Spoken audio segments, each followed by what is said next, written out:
There's not just integrity concerns at the moment require, or at least the prompting legislation in Canberra. We're seeing states and territories grapple with all sorts of things. Down here in Victoria, we've had corruption commission reports. Obviously, ICAC is quite active at the moment. The NAC has only just started. Are you hopeful of perhaps getting Don Farrell around to some of your proposals this afternoon?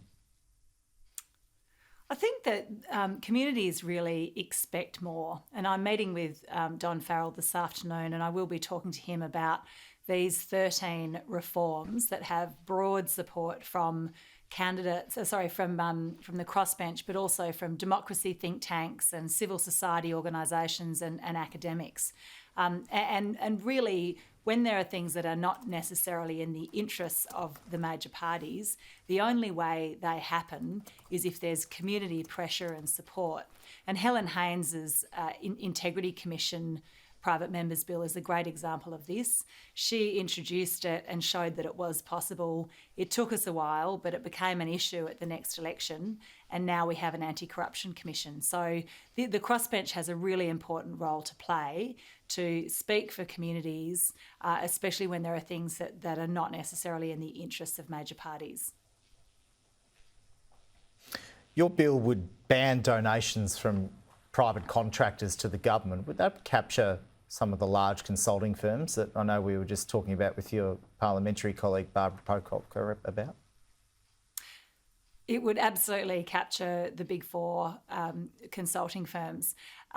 In fact, if you look at all the OECD countries, about half of them ban all corporate donations, but 3/4 of them ban government contractor donations. So it's about time Australia caught up and implemented that here as well.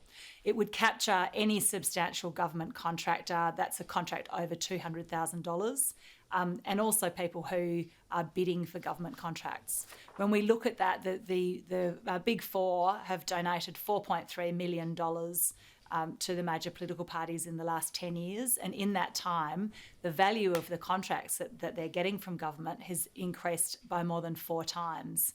So they're getting a pretty good payoff for their political support at the moment. And I think Australians want to know that decisions about contracts are not made because of political donations and favours that are owed.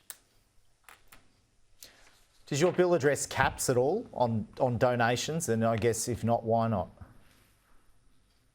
So caps are really tricky because I, like most Australians, think there's too much money in politics. But the other principle we need to balance is that people also want to know when they have a choice of candidate. And it's really difficult and expensive to get your name out there and get your message out there. So we have to make sure that if we apply donation or spending caps, it doesn't actually have the intended or unintended consequence of reducing political competition and embedding the two major parties. In this bill, I haven't addressed caps because there are very divergent views on it. But in this bill, I've got 13 reforms that have really broad agreement. So I see this as a baseline of any reform that the government could put forward. And there are probably other areas as well where it could go further. But there are 13 changes here that it's pretty hard to argue with.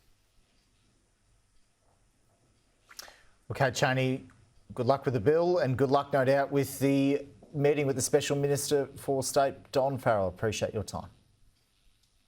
Thanks very much, Simon.